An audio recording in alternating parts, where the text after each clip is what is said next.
Welcome to People Stories Success. I'm your host, Coach Ahsan, and I am very happy to welcome our guest, Marc Mawhinney today. Marc, welcome. Hey, Ahsan, thanks for having me. It's my pleasure. So, just wanted to introduce you to my audience and get to know you. Would you like to tell us a little bit about yourself as we get our conversation going here? Sure. It's always tricky to try to roll it up into a neat little ball. So I won't go through my life story starting with birth, but in a nutshell, I'm a coach for coaches. So I help other coaches get more clients and customers. And my background is in real estate. I did that for over a decade throughout my 20s. And I'm on the east coast of Canada. I'm in the province of New Brunswick. And I've been at the online thing since early 2014 and having fun. I will say having much more fun than when I was in real estate. So glad to be here. Yes, it's a pleasure having you here. So, Marc, tell us a little bit about where you grew up, a little bit about your background, who may have influenced you, how you started your career.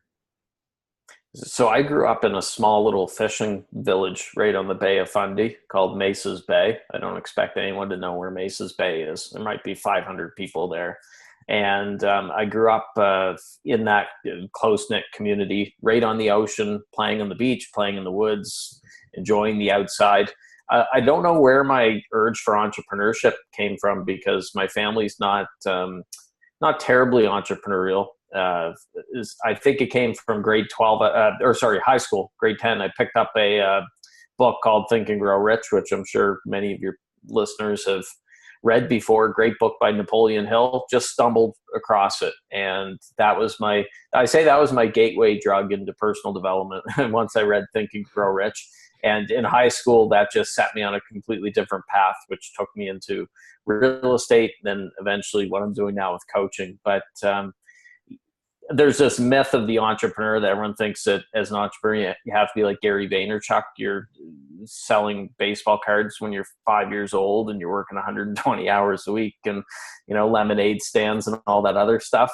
I had a newspaper route, but that was the extent of my entrepreneurship as a kid. Well, that's a great, the Think and Grow Rich. I've listened to the audiobook and I'm going back and listening to it again. One of the groups that I'm part of for entrepreneurship, one of the members there gave me the book and said, hey, read it and we'll meet up and talk about it. So tell me one thing that really stood out. I know there are probably many things, but one thing that stood out in that book for you that had an impact in your life. Oh boy, so that's a tough one because there's so many nuggets, right? I'm the same as you. I read it at least once a year, sometimes twice a year. I have the audio on my phone, so I listen to the audio book and I soak it in as much as possible. What stood out to me, I think it started with one of the early stories in the book that talked about Edwin Barnes, how he thought himself into a partnership with Thomas Edison. And the Cliff's Notes version of it, for anyone who hasn't read the book, is um, uh, Edwin Barnes was basically a vagrant or didn't have much going on, and he wanted to work with the famous inventor Thomas Edison, and he just made that his life desire, even though the odds of that happening looked to be very slim. And he hopped on a train. He went to Edison's laboratory in New Jersey, and he managed to work his way into the lab. Now, it wasn't anything glamorous to begin with. I think he's sweeping floors and he was just basically doing menial work there. But eventually he got an opportunity to partner with Edison to sell one of Edison's inventions that no one else was having any luck with. And that's a perfect example there that quote that's in that book, whatever the mind of man can conceive and believe it can achieve. Yes. That's one of my favorite quotes. And I always think of that story of Edwin C. Barnes. So that would probably be one of the big ones that's stood out for me from it. Oh, yes. Thank you for sharing that. And I think one of the things that I always think about is no matter what it is that we do, if we do it well and we take pride in it, and then we just go make that a starting point and go from there and just enjoy the process. You got to start somewhere. And unfortunately, nowadays, people are so terribly impatient. There's not a lot of people who would do what Barnes did, because everybody expects to, let's say in the online world, hop online, buy a magic funnel or system, and then they're making seven figures within a month, working 5 minutes a day. And it doesn't work like that. Anyone who's trying to sell you that, run away, because it's going to take a lot of work, a lot of blood, sweat, and tears. So I think entrepreneurs, especially online entrepreneurs, would be well suited if they read that book, Think and Grow Rich, and also put some patience into their lives. And this is coming from me. I'm not the most patient guy in the world, by the way, but I've learned to to become more patient, because you have to be. With age comes wisdom, right? Yes, I am. As we're recording this, I'm not sure when it's coming out, but I'm turning 40 in about less than a month, on end of June 27th. In advance. Yeah, why I like to think with age comes wisdom, hopefully, but yeah, I guess age is just a number. It's not. It's how old you feel you are, and this is a cool thing with doing business is I never want to retire. So people talk about turning 65, retiring. I would go nuts retiring. I'm going to be working until the day that I die. I don't want to be one of these people that retires and they can fish and golf all day long. That would just drive me crazy. And you grew up in the fishing village. I did. My grandfather was a fisherman, but my father was not a fisherman. My brother and I aren't fishermen. I stopped at my grandfather, but my grandfather was a fisherman, and maybe that's where the hard work comes from, because he was out in the very cold, icy waters of the Bay of Fundy at 5 a.m. with vapor blowing off the water when it's in our cold Canadian winters in January and February. But yeah, it's one of those things that frustrates me, back to the patience things with online, is I get a lot of people contact me where I work with coaches, and I'll ask questions, and if I don't want to work with get rich quickers. Now, don't get me wrong, you can do very well, and I'm not trying to say that you can't get rolling quickly, but if you want to make $1 million in a month, I'm not the guy to be talking to. You should go buy one of the magic funnels or something. Well, that's an interesting point, because a lot of the successful entrepreneurs online that I talk to, and they talk about the biggest memorable moment for them is oftentimes the first 2 cents or first dollar that they made on, that showed them the ability, hey, it's possible to have an income and then, start steady and scale it up slowly. And again, enjoy as you do it. Yeah, it shows that it can be done. I think it was Pat Flynn from Smart Passive Income that was talking about the first money he made selling one of his early programs or products. Or no, it was an ebook, I think, $18 or something. And that was like $1 million for him, right? But I think when it comes to that, it's like that old story, Roger Bannister, the first man to run the 4-minute mile. A mile in under 4 minutes. He before he did it in 1954, I believe, everyone tried to do it and they thought it was impossible. Nobody could break a mile in under 4 minutes. After Bannister did it, the next year after, I think 30 some people did it because all of a sudden, hey, Roger can do it. Then that means I could do it as well. And the same thing goes with the online space with that belief. Once you see that you can make that first sale, whether it could be $5, $10 online, then all of a sudden, I could do this. And that's going to lead to bigger things. Absolutely. And that's a great segue into, let's talk a little bit about the online business and the coaching that you do. Can you tell us a little bit about how, I know you mentioned that you started in real estate for about 20 years, I believe? Well, when I was 21, I started in real estate, and I did it for about a decade, about 10 years. Yeah. 10 years. Okay. So let's talk a little bit about that. Your real estate career and how you transitioned into coaching. Can you tell us that story? Well, it's not a smooth transition. It wasn't a well planned out transition. And to make a very long story short, I went through a business closure. After building my business up to 100 agents and employees, a couple office locations, and everything was going great until it wasn't. And I went through business closure in 2009, went through another one in 2012, which finally got real estate out of my blood. I said, you know what? I'm not having fun with this, and screw it. I want to be in business. I want to be doing something else. And this is what led to coaching. I actually hired several coaches, and I had a few mentors helping me as well. And that led to me actually becoming a coach in early 2014. Because before I worked with coaches, I knew about coaching, but very little about it. It wasn't on the radar. And after I got helped by coach, I thought, wow, what a great business. What a great thing to be doing with your life. That's a very important thing that I want to kind of reflect on for a moment, is that oftentimes in life, some of the most painful moments, if you utilize it and if you really think about it, turning it into something successful, you learn from your failures and turn it into a success.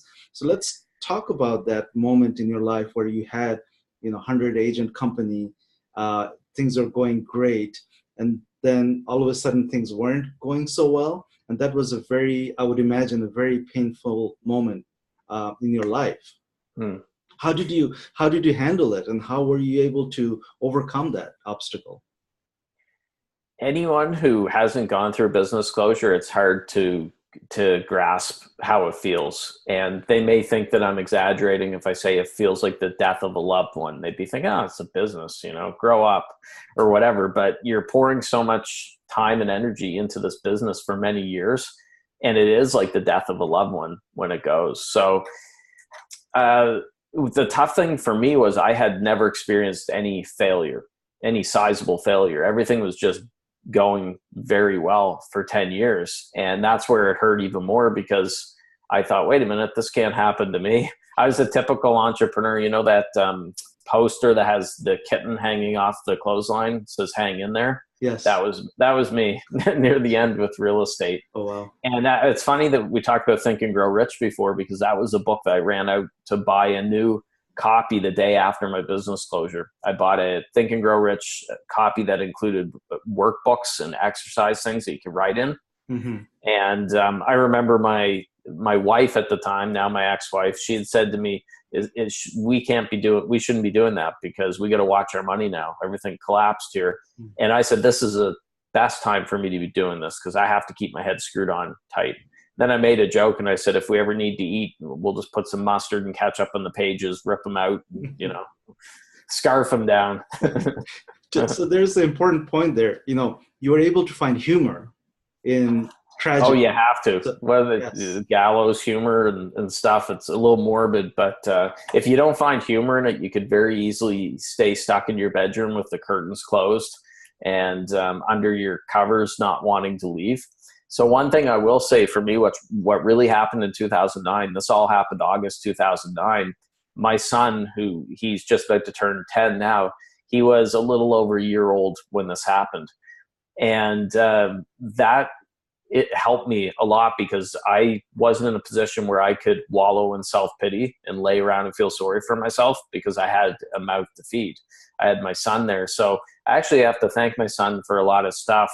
And when he's a little older, I'll talk to him about it. But he was a great motivation getting through those dark periods, because he kept me pushing along and pushing forward and got me through it. So anyone who says that entrepreneurs shouldn't have kids because it distracts them and all this other stuff, I say, well, no, the flip side of it is it gives you something to fight for. So it's actually a good thing that you have children, and that you have something that you're striving to, you're trying to set an example for them, and they're going to motivate you. So I think kids are the best motivators for any entrepreneurs. I would think that he inspired you and also maybe helped you push a little bit harder. Because definitely. Yeah. Because then you have somebody that you want to take care of and do well, not just for yourself, but some other people that you're responsible for. Well, and the way I took it too is I had a lot of critics and haters crawl out of the woodwork. People love to kick people when they're down, right? So I had 10 years of success and all this stuff. So once the gravy train stops, that's when we have it you hear the story about the crabs in a bucket, trying to haul down the crabs, trying to get out of the bucket. Or here in Canada, you hear tall poppy syndrome. You gotta be careful sticking your head up or they'll chop it off. It's very true here in my part of the world. There's a saying that people love to dance on their neighbors' graves. They love it when somebody who's successful fails. And it's the same anywhere. Look at Hollywood or anything else like that. I made it personal, that criticism and that hate coming at me. I thought, wait a minute, it's one thing that you're attacking me, but you're actually trying to take food out of my son's mouth. So now it's personal. So you hear these things, people saying, oh, hug your haters and hurt people, just love them and kill them with kindness. I'm like, no way, man. Like, let's be real here. We're in the real world. Someone comes at me, I'm going to hit back twice as hard. They're trying to take food out of my son's mouth. They're trying to knock me down. No, I'm not going to hug my haters. I'm also not going to let it distract me, and I'm not going to waste time worrying about people I should worry about. But that's the thing that drives me nuts in the coaching world and personal development world, is this kind of woo-woo, everyone dance around in a circle singing Kumbaya when people are coming at you. And, you know, you being a coach also, you probably do see that every single person, you know, is a little bit different, and everybody has different motivations to do what they do, right? Yeah. So I would imagine you customize it to each individual and based on what drives that person. Yeah, I had a client once, I remember, and I asked him what his goals were. He was getting into coaching, and he said, a very common answer, by the way, he said he wants to make $10,000 a month, and then he wanted to build from there and build it up from there. And so I had to dig a little bit, and I said, why do you want to make that $10,000 a month? And what I discovered for him was his mother had a medical condition that they knew was going to require a lot of stuff down the road. And he wanted to be in a position that he was making good money, that he could actually afford for the best care for her. And that was his motivation. It wasn't $10,000 a month or $50,000 a month. That's just a number. You could get excited, but it's hard to maintain excitement just with a number and a piece of paper. But that's a very personal motivation there. Just like with my son, it was his mother, and that's what was driving him. And that, you know, that's a great story. Tell us a little bit about, you know, you started your coaching, and how did you, because a lot of people in our audience, they're interested sometimes in making a career change or just change in their life to do something different, right? So tell us a little bit about, how did you find that first client and make the first dollar, so to speak, in that new industry or a new business? I started with a couple very basic offerings. One-on-one coaching was really all I had. And I think part of the problem nowadays is people want to make money while they sleep. So they want to just jump into the coaching world, not actually coach anyone. They just want to sell online programs and not have to talk to anybody and have the money rolling in as they sleep. And there's a saying that before you can make money while you sleep, you got to be able to make it while you're awake. So I started by just getting out there, getting my content, my message out there, inviting people to take the next step to book a call with me and see if I could help them. But I started with one-on-one coaching. Then I added group coaching. Then I added the online programs after that. And then now I have a print newsletter for coaches. Sounds very old-fashioned, but it works well. It's called Secret Coach Club. So I went that way, and there's nothing wrong with it, but I find that a lot of coaches try to go the other way. They want to have all the hands-off stuff right away before they actually coach people. When you coach people first, it's going to make your programs, products, books, everything afterwards better, because you're going to be experienced from the coaching. Yes. That's my 2 cents. Oh, absolutely. There are a couple of things that I personally benefited from that I recommend to people, and I'm curious as to some of the things that you may recommend as you're starting out in any industry, or let's say even in coaching or providing some kind of a service or product. One is Toastmasters, that helps you give presentations, helps you make a better speaker. You get up in front of a group of people that are like-minded, that want to help themselves, but also help you. Toastmasters International is a great way to improve public speaking, I believe. And you may have that in Canada. I think it's we do. Yep. International organization. Second one that I came across within the last year or so is something called Leads Club, where business owners locally get together in groups of 10 to 20 business owners, and they pass leads to one another. And it's also a kind of a networking. They have breakfast together. Those are two good things that have influenced me and have helped me to get my word out and be able to network. Have you utilized things like that, or something that you may think of? I've been in Toastmasters before years ago. Regarding Leads Club, it sounds a lot like BNI or one of those type networking things. I've been in masterminds before. But the local leads thing doesn't appeal to me personally because my business where it's online, I don't deal with anyone locally. Now I've had the odd client. I have a group program running at the moment. There's a coach from my home city in it. So people do stumble across me, but I do very little advertising local. I don't do any advertising locally compared to when I was in real estate, especially where it's plastered my name everywhere. I'll be honest, the people here can't afford me. I shouldn't say they can't afford me. They're, for the most part, not willing to pay my fees compared to clients in California, New York, Chicago would look at it and it's not as big of a deal. Locally here, coaching's getting better, but it's still not, it's not far enough along really for it. So my target clients aren't here. My target clients are in the States, have clients in overseas and all over the place, not really here.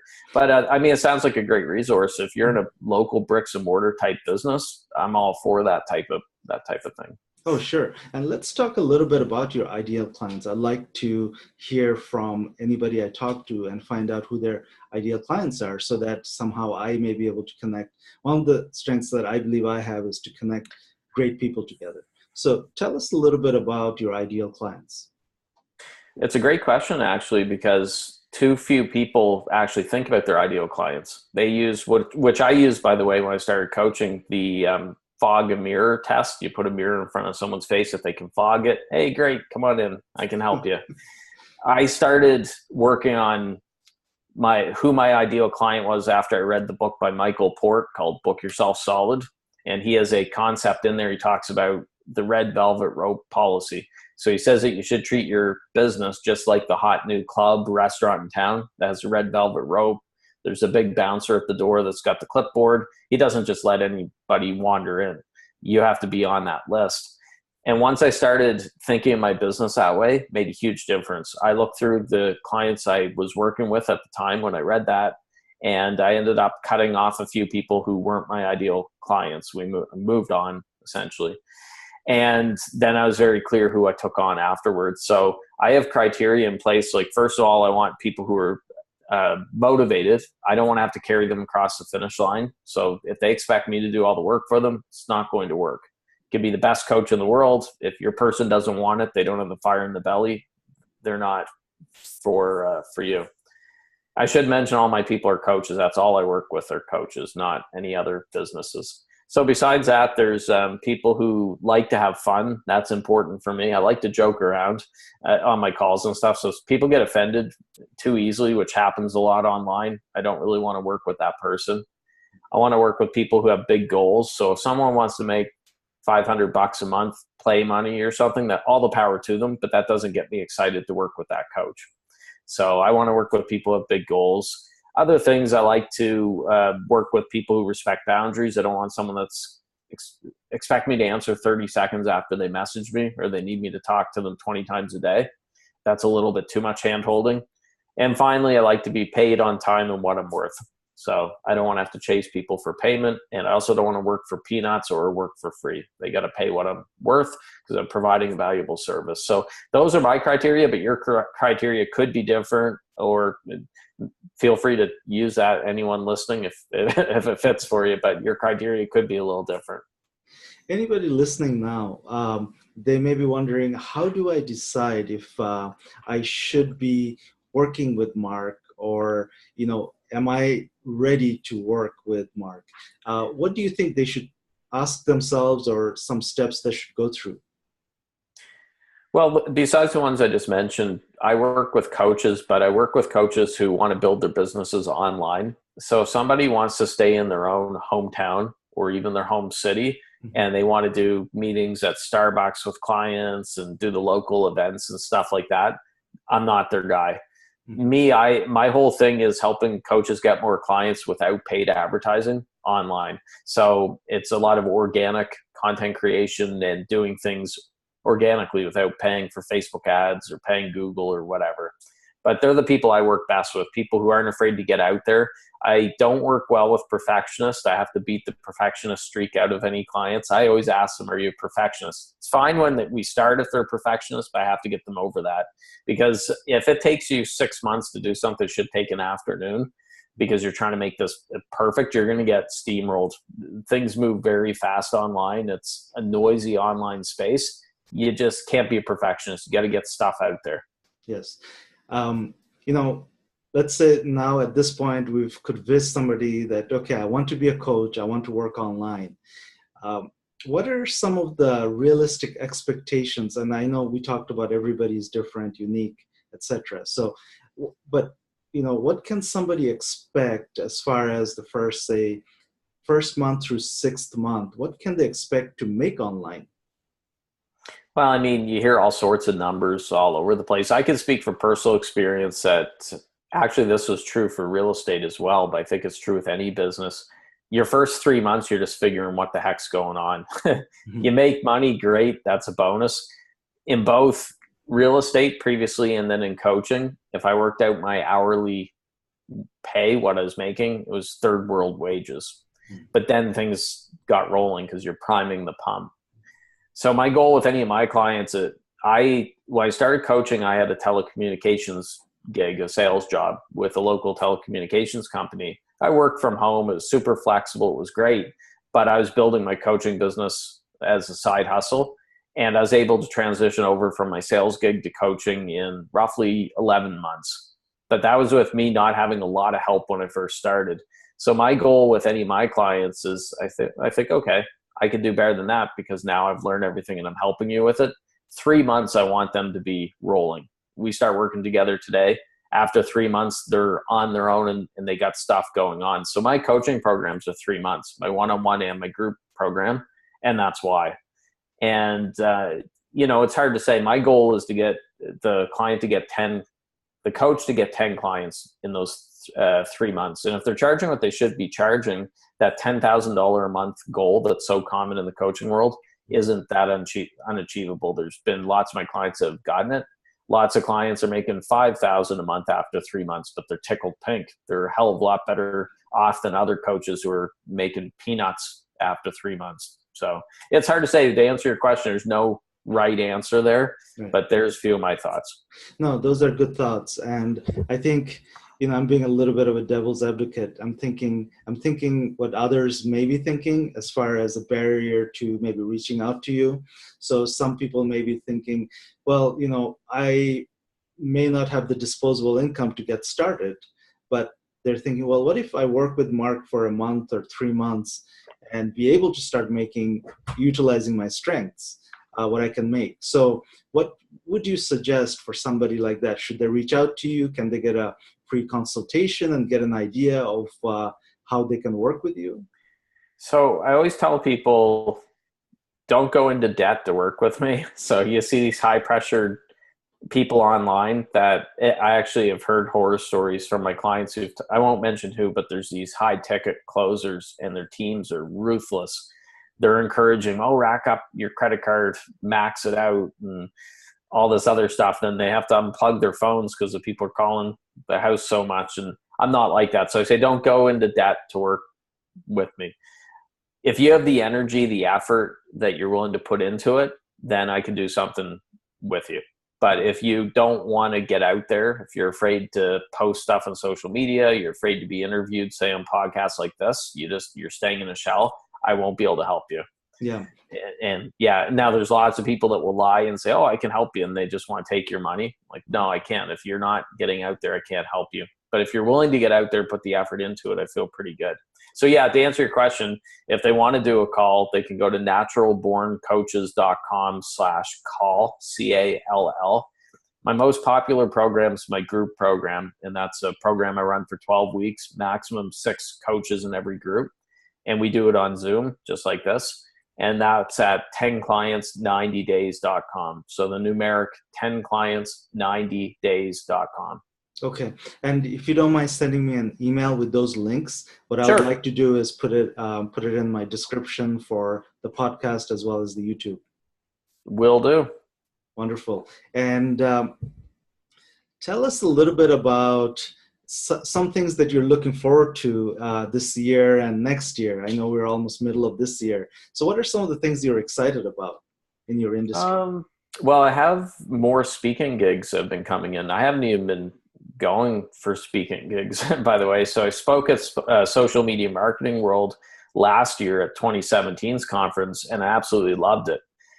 But I've been so busy with all my other stuff, I've been very careful not to upset the apple cart by throwing on more things. But I do love speaking. So I've got 3 gigs this fall at different conferences and stuff. So that'd be my answer. Something I'm really excited about. I get energized when I go out to do speaking engagements. When I got back from San Diego from that social media marketing conference, I was just wired. I went through a 24-hour span where I had just 2 hours sleep, and I couldn't get to sleep. I was working away on stuff.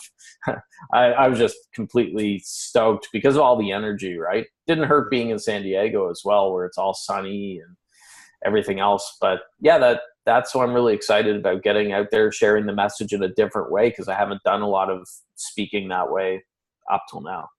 Yes, I think a lot of it is also, as you said, it gives you a lot of energy because you have people that are learning from you, you're providing value, and at the same time, I would imagine you're getting paid in some of these engagements and getting visibility out for what you do.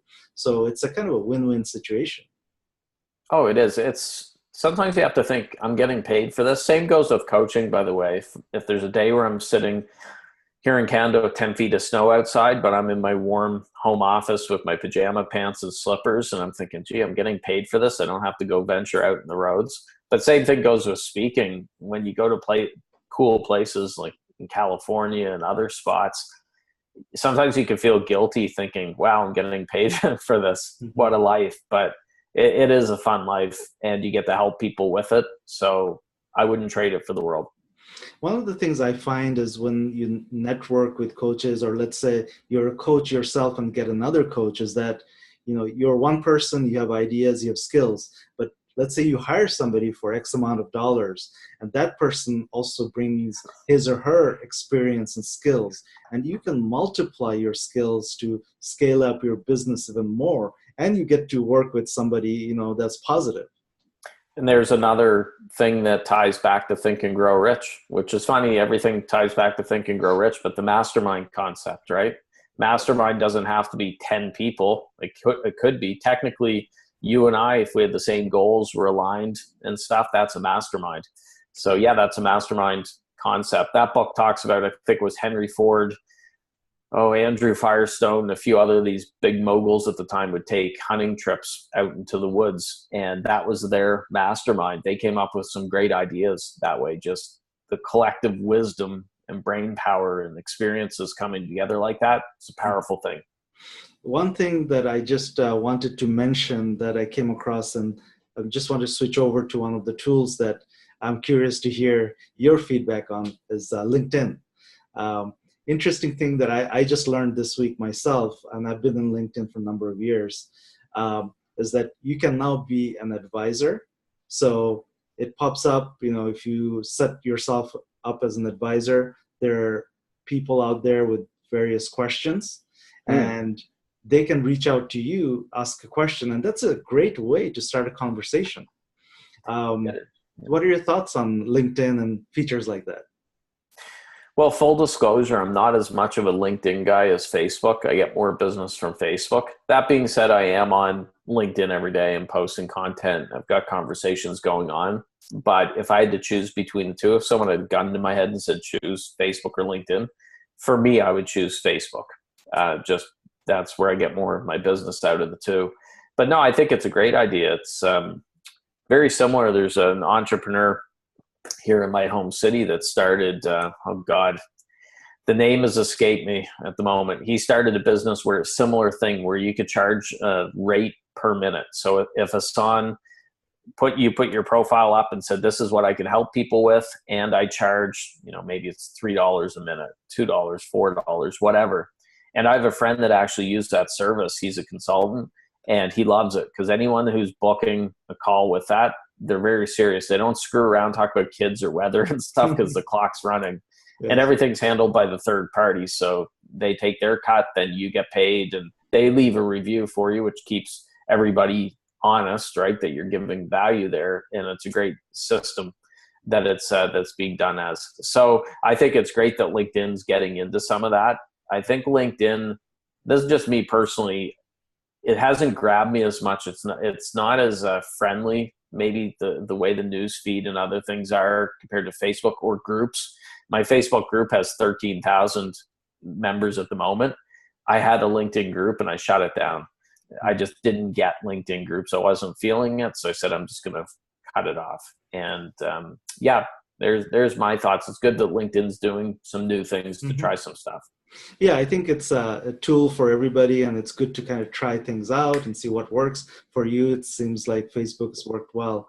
Let's talk a little bit about Facebook groups. The group that you have, is that a paid group that you have to be part of, or is it something that anybody can join? How does that work? No, it's free.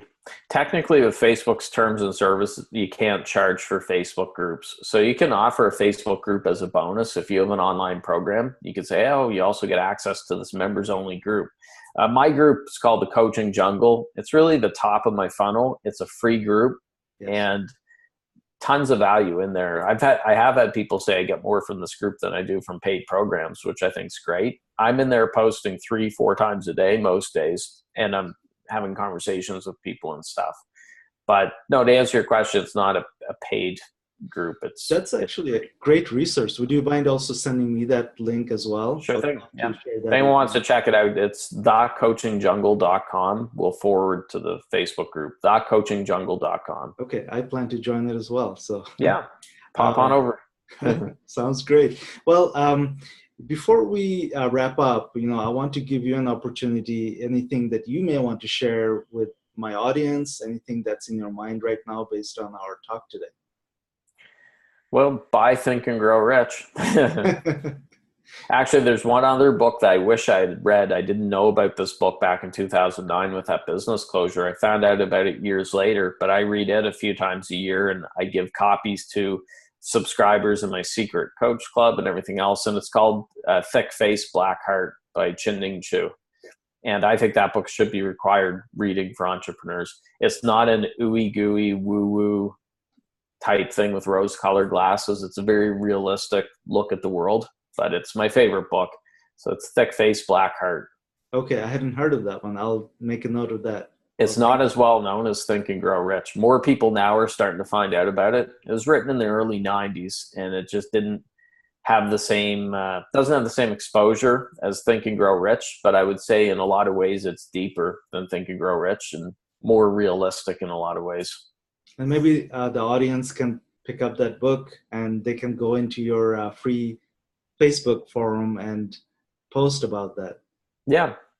That would be a good way to get people interacting. Well, wonderful. I think anytime we have a resource that people can utilize and get motivated and inspired, I mean, that's why I have this podcast, is to, it's people, stories, and success. So I think that says it all for both of us, that we're out there to, provide value to people.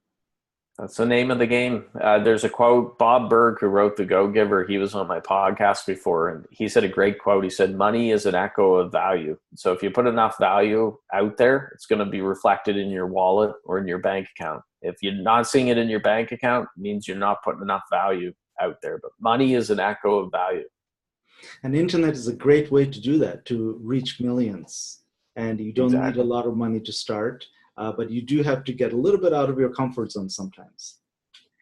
Yes, or sometimes very much out of your comfort zone. So it's been really cool, some of the transformations I've seen from my clients. And I don't mean to sound like a testimonial or the Home Shopping Network here, but I have worked with people who were scared of their own shadows, just very introverted. And they said, oh, I can't do this, Marc. I can't post this. And after some time, a few weeks, a month or so, to see that transformation, for me, that's really cool. And that's why I love to see it. That's a big reason why I do what I do. And you have that experience, and you can help people, take it step by step, and you have group coaching, you have free groups. So, it seems like you provide a lot of opportunities for people to connect with you at any level. I'm all over. Well, I'm really glad that I got to meet you and speak with you. I hope this is not the last time that we talk. I look forward to collaborating in the future. So if you want to come back and share more stories, just feel free to send me an email or give me a call, and we'll schedule something. Sounds good. Well, thanks, Ahsan. Thank you, Marc. And did you want to give out your website one more time for people Sure. to reach out? Yeah, naturalborncoaches.com. Naturalborncoaches.com, and the Facebook group is thecoachingjungle.com. Great. Thank you. Thank you, Marc. And I will also link those in the YouTube as well as the podcast. Thank you. Thanks, Marc.